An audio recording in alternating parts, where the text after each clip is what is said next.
to not get triggered by what other people think about us, by what they say. It might have usually happened to each one of us that, someone says something about you and you just lashes out at that person, and it happens.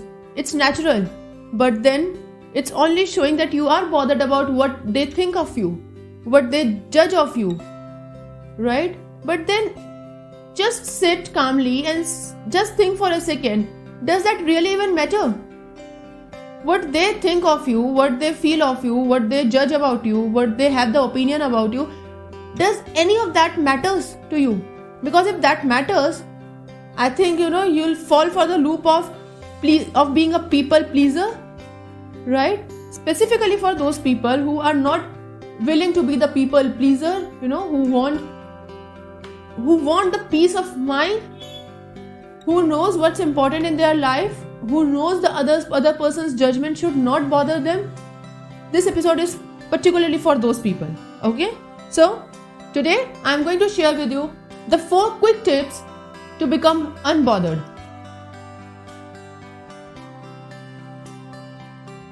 Number 1, recognize that, everything does not deserve your reaction, specifically your emotional reaction. It is literally exhausting to have an emotional reaction to everything that people do or say about you. So rather than going for an emotional reaction, it's better to reclaim your power by not allowing the other person's choice to control your emotion and your emotional experience. You are not going to show the emotional reactions to that person, but then at the same point of time, the most important point here is you are not going to withhold yourself with that emotional experience as well. You are not going to judge yourself as well. You are worthy, you are enough, you are okay. All right? So stop doing that to yourself, because more than anything, it's going to harm you in the long run. Second, don't make assumptions. Don't assume. It's always better to talk. It's always better to encourage the other person to talk. It's better to clear the air about, what they are thinking about you, about what they are thinking about you, and just be on that same page. So try to make a conversation. I'm not saying at all that, that conversation is going to be easy. The very first place where, you can get stuck is when the other person is not willing to do that conversation with you. So if that's the choice, even then it's okay, because that's their choice. That's not your choice, right? So in that particular moment, in that particular case, you have taken your first step. Rather than assuming things, you have taken the conscious step of asking, right?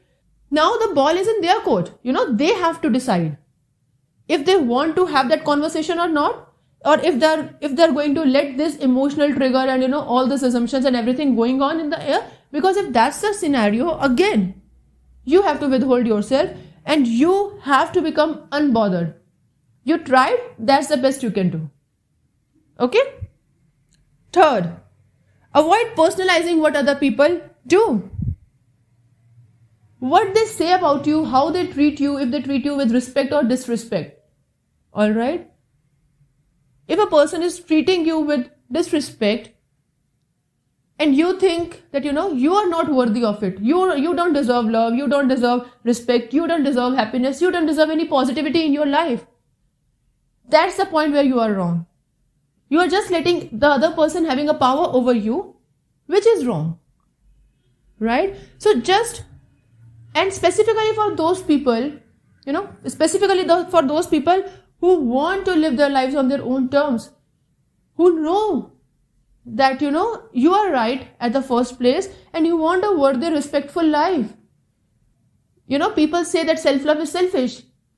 Here's the point to differentiate between being selfish and being self-loved. That's the difference.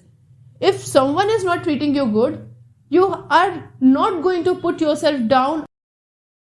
When you hold that power in your hands, when you are confident, that when you are confident that you are at the right place, you are making the right decisions in your life, That's the power that you hold within yourself, and that is what I call as self-love.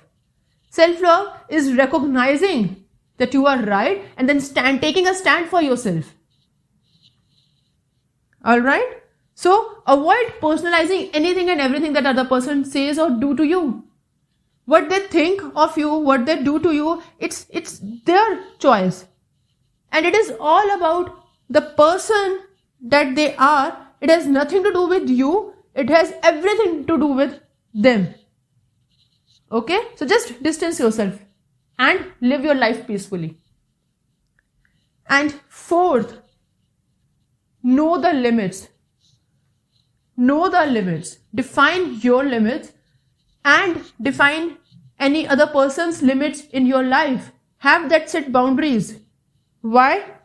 Because it is very much easier to feel triggered or annoyed, when we are angry or we are lonely or we are tired, right?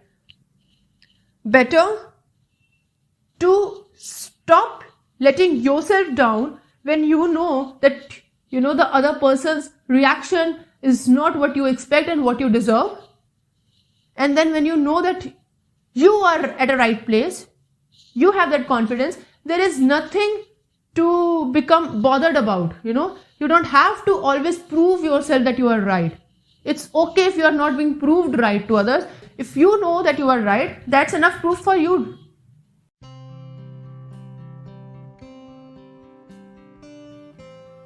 So, in this short, crisp episode, did you resonate with what I have just shared? Did you learn something new?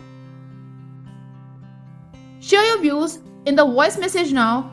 The link is in the description. Fill the form to join my Telegram flash group. Join all the social media platforms. Thank you for your valuable time in listening to my podcast. I really, really appreciate that. And I invite you to book a one-on-one with me if you need any help to learn how to start living the self-love lifestyle. And I promise I'll do my best as a self-love lifestyle mentor to help you create the life you desire. With this, I'll sign off for now. See you in the next episode. Subscribe to the podcast on Apple iTunes, Spotify, Amazon Music, Google Podcast, and help me reach across the globe with my motto, with my purpose of self-love. Stay tuned for the next episode and stay self-loved.